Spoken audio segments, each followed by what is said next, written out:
Can you hear me all right? Not used to having a microphone, so this is going to be a learning experience for us all. Yeah, we've got feedback already, Dad. Okay.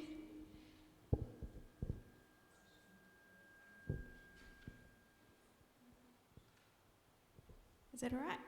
Okay, cool. So hello, yeah, I'm Jasmine, the oldest. Is that still there? Sorry. Maybe we take that one off. Maybe not. We're fine. Okay. No feedback. Okay. The oldest of Kristen and Campbell's daughters. Annabelle and Christina are my two youngest sisters. Annabelle's currently overseas and Christina's in Christchurch at the moment, so you're stuck with me. This is going to be talking about my journey in archaeology in New Zealand and in Australia. This first picture that you can see here is an orca mine on the border of New South Wales and Victoria. We did a survey there last year, so it was a pretty unique site. This red material was used for ceremonial purposes. So it was probably one of the cooler things I got to do when I was over in Australia. So this is just a brief overview we're going to go through of what I've done in archaeology. I started off studying at the University of Canterbury and then moved to Otago in 2016. There's a lot of different learning and a lot of things that I did, so we're going to talk about that a wee bit. And then we're going to get into career in archaeology, the travel that I've done, the work I've done in Māori, Aboriginal and European sites. There's a little bit of buildings archaeology as well, which is a little bit exciting. And then we're going to talk about my specialty in historical artefact analysis. And then to the future, I'm doing a master's at the moment, looking at the impacts of earthquakes on archaeological sites in New Zealand. And this site is a Berrima jail, which is in the Southern Highlands near Sydney. I did an investigation looking at where prisoners had been buried during the time that it was operating. So we didn't find out where they were, but it was quite a cool project to do. Cool. So this is Field School 2017. This is the team that I was working with. We went away to Nenthorn near Middlemarch for 3 weeks. No internet, no phones, just us digging for the whole time. So it was quite a cool experience and I think a little bit unique. They don't really do it the same anymore. And why we were there, this is sort of the things that we ended up doing. So obviously we did some excavating, all of it was by hand. While we were there we had a bread oven. Sorry, can you see? I'll try to stand this way a little bit. So this bread oven is an Italian style bread oven. It was made using schist with the rocks standing upwards rather than flat like you'd kind of expect. We did another excavation under a cottage floor. This is a sheep remains. It was a rib cage that you can see in this picture. We did it with little toothbrushes, just like you see on Time Team. This is us here excavating our square. We expanded it a wee bit after we found a feature. Not that you can see anything in this, it's all just dirt, but we were going back this way and this way to see if we could find anything. So once we've done all the excavating and we've tidied it all up, so that's us finishing it all at the end, we have to draw a plan. So this is the fun part. Well, not really, it's the boring part, but this is a plan that we've drawn. We had everything laid out on 1 by 1 metre squares, and then we draw each thing that we see in the square and overlay it, and then we have to draw all the different dirt layers that you can see, or the stratigraphy. So it's sort of a bit boring at the end, but it's so that we can go back and see exactly where everything was. And obviously, fashion is the most important thing to archaeologists. A lot of swan dry. So, these are some of the places that I've worked. Once I graduated in 2017, I got a job, luckily, in Dunedin with a company called New Zealand Heritage Properties. So then with New Zealand Heritage Properties, I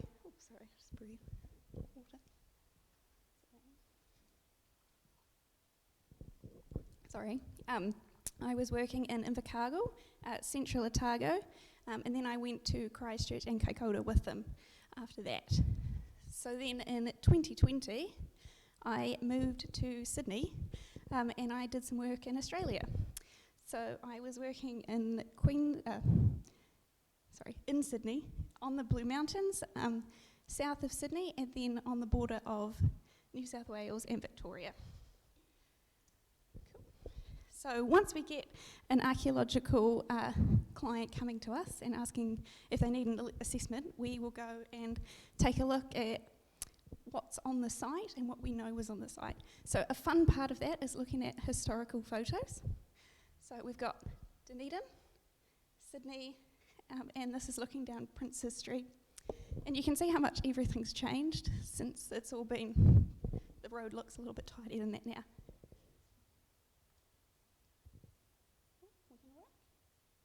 Cool, just taking a moment. Awesome. So, surveying is the next step that we undertake. This is a survey in the Australian outback. We're looking for wee stone tools, so you can't see anything exciting in this photo.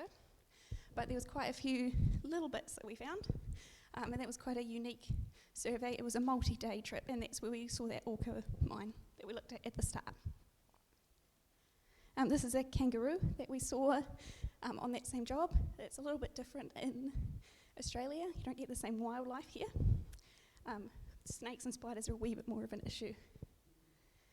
So this is a scar tree. This big mark or ring around here is where they cut out the bark and they would make a boat to take down the Murray River. So it was pretty cool. And not all surveys have to be walking up and down and up and down and up and down. We did a paddleboarding survey looking around this historical island. This was just a fun one we did in the weekend. You don't get paid to do that, unfortunately. This is in Brighton. It's a wee sod cottage, or Brighton, Dunedin. We did that survey to make sure all the archaeological sites in the area were going to be protected. Cool. And then this in Wollongong, a similar kind of thing. We weren't expecting there to be an old house here. So there's a lot of bush here and was up here, so we walked along and found it. Like, wow, that's pretty cool. And this in Australia is a forest survey we did. Again, the issue was looking for snakes and spiders in the long grass, and it was up to sort of your waist at some point, so it was a wee bit scary. And then we came to a small issue of we had to figure out how to get across the water. I touched a button. Is that going to go away? Oh well. Yeah, so that was a new issue that you don't often find doing archaeology, but it was kind of cool. Cool. And this is a site that may be a wee bit more familiar for you guys. If we can.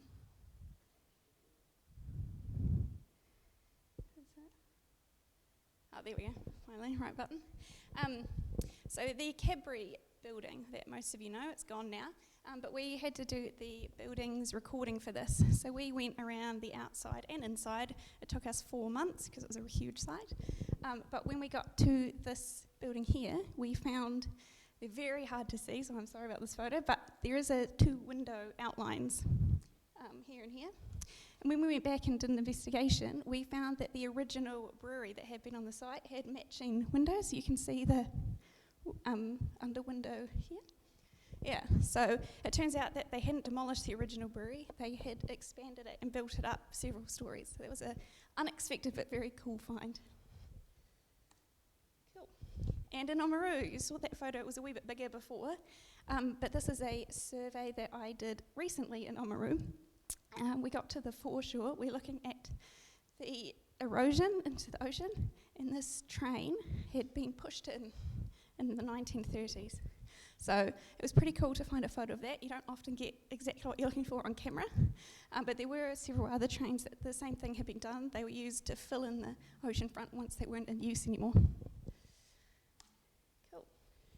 Now the fun part. So once we've done the survey, and we get to have a look at what we know is there, we move into the excavating. So we've got different types of excavating that we do. This is an oven, like a hanging oven in Christchurch that we hand excavated. In the end, it was 1.4 metres deep and 2 metres wide. So it was quite a solid size oven for us to be excavating. If you can see these little here, those are moa bones. So that was a pretty unique thing that we don't get to do often in Dunedin. But there was a village site with 50 different of these ovens interconnecting. Moving into Dunedin, we have a little bit more contamination on some of the sites I've been on. This was actually the Cadbury car park, in between the Cadbury buildings and the train station. So we were excavating that in full asbestos suits, and we had a digger with us that would do some, and then when we found a feature like this brick floor, we would be scraping it back. And then into Wollongong, this is where I was in Australia, we would use test pitting methods, so we would be doing little half a metre squares just to see if we could find anything to determine where archaeology was and wasn't located. Cool. This is one of the bigger hand digging sites I've been on. This is at Rakota near Ninsbin. If you've been there now, there's a car park there. We had to hand excavate the ground under it. When we were there, we found some human teeth, which we were not expecting to find. Because we didn't know where they came from, we had to have a special ceremony to repatriate them back into the ground. So this was quite cool though. We did the proper 1 by 1 metre squares like we're in Time Team. Yeah. Cool. And so buildings archaeology. Buildings archaeology is a new field, and that's looking at buildings that are considered archaeological if they meet certain criteria. In Invercargill, the majority of that inner city block that's been demolished, where they're building a new mall, was archaeological. So we got to watch a lot of building demo. We investigated the construction by using power tools and crowbars. We got to watch them excavate the inside, and then we were looking for different features like this. If you can see, there's a concrete beam that's been covered up under there. So it was a pretty intense job. It took them over 1.5 years to get down, and we're on a rotating roster for a period. But yeah, so monitoring and recording.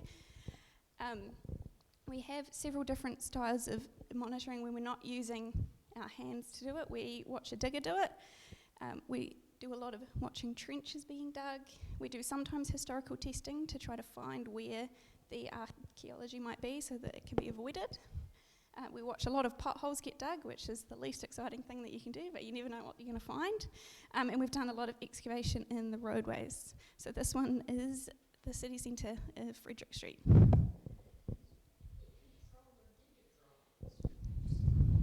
You wave, lots of waving, lots of eye contact. Yeah. Yes, they have to listen to us when we're on site. So hopefully they do. But yes, and these are some of the features that we find when we can find on site. We don't always find this. A lot of the time it's nothing. But this is a stable floor that we found in High Street. We thought this had all been removed when the original building was demolished, but they left the entire thing still intact and just buried it. And this is an upright stone that was within this, and this is where they would have put the wall or the post to support the wall and the roof. So they've cut into it so that the pole sits and clicks in. This is not in New Zealand, surprisingly. This is an etched kangaroo, an etched figure, if you can see it's here that way. This is on a big rock slab in an Australian site. New Zealand things are a wee bit more. Stone culvert, redeposited bluestone, rubbish deposit, and cobbled edging. That's the sort of typical things that we find. This rubbish deposit doesn't look that exciting, but it was on a school site, and we found some little bits of slate from school children 120 years prior, so that was quite a nice wee connection. That one's gone, unfortunately. It was right where they needed to put a water tank, so we did a lot of drawing and plans and things. Yeah. Yes. Yeah. Unless it's something that's particularly unique, we record it, and then depending if they can avoid it, we'll try to leave it, but if it can't be avoided, it'll get removed. These figurines definitely would stay. They're a very significant kind of thing. This bluestone is still in the ground. It's been concreted in sometime during the 20th century though, so it has already been disturbed. Cool, and artefacts. So this is my specialty, is looking at historical artefacts and doing the analysis for them. Artefacts are the sort of thing that often help us to date a site. This lovely photo is Mum and Dad's bath. I washed some artefacts in there during lockdown. Yeah, I did clog the drain, unfortunately, so they figured out that I had done it. Yeah, but we got some cool things from that site, so it was all worth it in the end. And this is some wee ceramic pieces in a site we found in Australia. They're all from different plates and things, and we'll use different, like we can recognise a few of these patterns, which help us to date where they might be from. Cool. So these are some of the cooler things that we've found recently. These perfume bottles are Peace and Lubin. Recently, it wasn't us that found it, but there was a shipwreck found in the Caribbean that had the same brand of perfume in it, and they had been completely left intact, so they were able to open the bottles and have a smell to see what they were like. Apparently, it wasn't that nice. This is from that site that I was washing the artefacts in the bath. This is trichophorus hair care, or skin and hair care. It was used to help balding people. It was made up of all sorts of nasty things, so I don't really think it did a lot, but made you smell pretty bad. This wee doll from a fair, it's a bit rude, wee nudie Rudy, but he came as a wee prize if you were playing a fair game. That's how we know it's because he was being a wee bit cheeky. That's the kind of thing that they used to do, it's sort of a wee fun token. This is a chicken whistle that came from the same site. It was entirely intact, and if you blow into its tail, you can make a noise come out of its head still. At High Street, so the same site. So actually most of these, except for that bottle and that pipe, all came from that site with the stable floor. So it was a pretty unique site that had been completely untouched in 150 years. This is a bread plate from the same thing. Around the outside it had text that said, "Where reason rules, the appetite will obey." And we think it's actually a communion plate. It was a wheat circle in the centre, and it apparently was based on a theologian's text. So that was a pretty unique find. It also was made at Milton Pottery Works nearby, and that's the only artefact I've ever found that was made in New Zealand where they had this sort of branding on it. So it was pretty unique. This is an infant's feeding bottle. As you can see, it says on there, it's from Manchester, nice wee connection to where Annabelle is at the moment. But this has a wee wooden stopper on the inside, which would have connected to a tube. And unfortunately, they often get filled with bacteria, which was really bad for babies. I didn't know about bacteria then, so they were commonly called the murder bottle, which is a wee bit sad. This briarwood pipe was found on Frederick Street. This wee band here, you could disconnect the mouthpiece to replace it, and that was probably 18th century as well. And these are some of the from that High Street job. That wee bit there is actually this plate that's been all refitted together. So that's what some of our interns spend time doing, is putting everything back together for us. Cool. And so this is the last slide. As I said before, currently doing my master's degree looking at the impact of earthquakes on archaeological sites. I don't have any cool photos to show you yet for that, but we'll see in a few years maybe. But yeah, that's pretty much everything I had to say. There we go. Does anyone have any questions? Yeah? Come on. If you had absolute choice, Yes. where would you go to do your archaeological work? Oh, that's a tricky question. I would love to go to Antarctica, I think. There's some really cool stuff down there, so yeah. Be very cold though. Antarctica? Yeah. Yeah. In Antarctica? Sort of like Scott's base and different, the original one, and different evidence from different trips that people have made across. It's quite tricky though, because they have all the glacial movements, so a lot of things sort of just disappear. Yeah.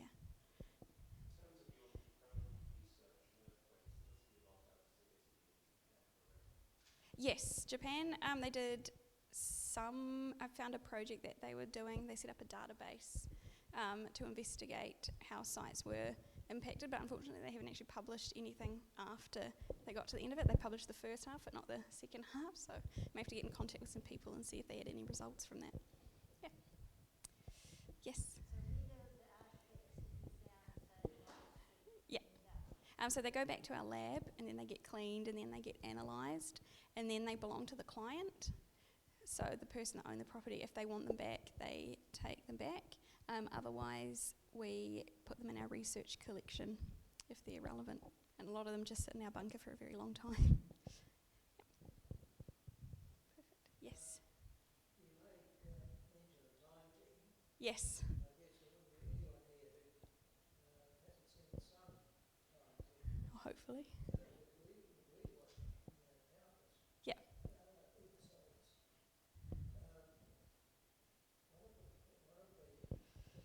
One of the mysteries about the time thing projects Yeah. that I never been able to find an answer for. They have 3 days. Yes. They'll be in and outside in 3 days. Mhm. And they've often left.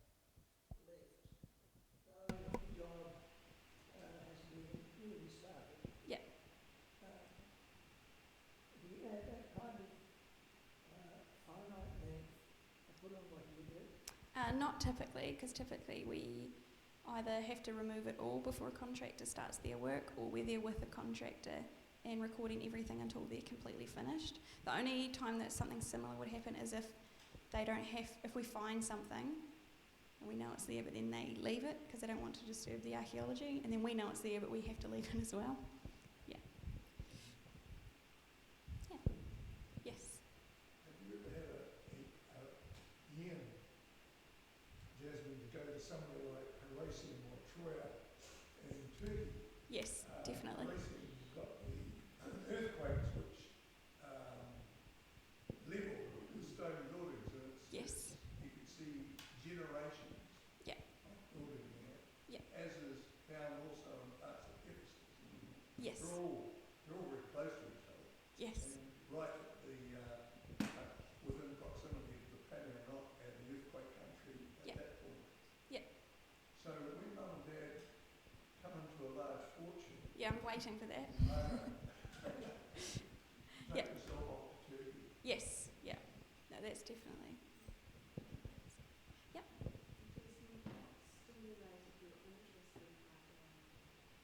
I've always been interested in history, and then I was doing anthropology at university, which is sort of the overarching human studies, and then archaeology is a wee subset of that, looking at material culture. And I got an internship that I wasn't expecting to with the company I'm working with now. And so then I was sort of like, wow, once you get the experience, it was a very cool job.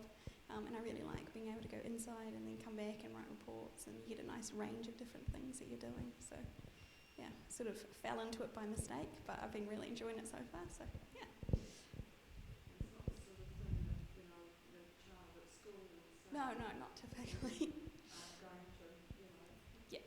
be an archaeologist. No. Right?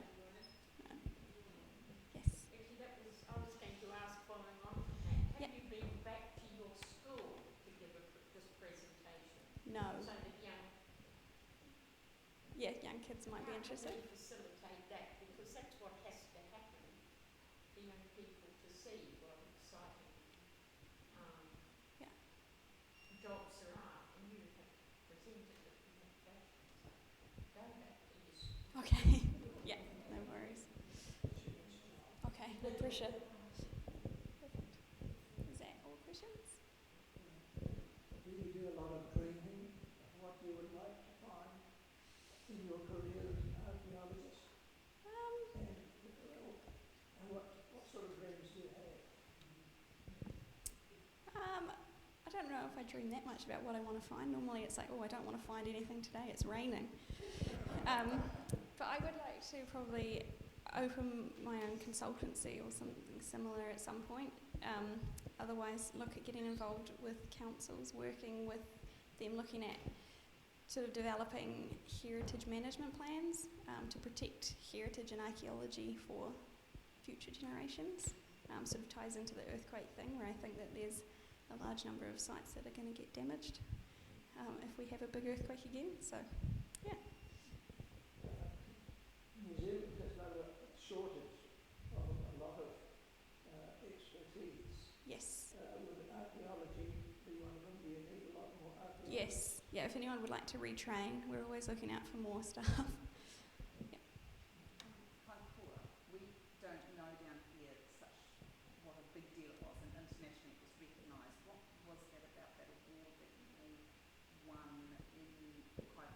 So that was an infrastructure rebuilding award for the whole project overall, because the whole highway all the way up along the coast and the railway was completely destroyed, or most of it was destroyed, so it had to be rebuilt. Have any of you driven along the Kaikoura Road recently? Yeah, so it's all of they've rebuilt the whole road out, put in tunnels and things. I think also the speed that they got it done, it was open within a year, which is amazing for one of that type of project. And now, what are we, 2021 that the whole project was completely finished. So to get something like that done within less than 10 years is pretty amazing. They were very, very, very organised as a team overall, working very long days and using a lot of helicopters to fly things back and forward.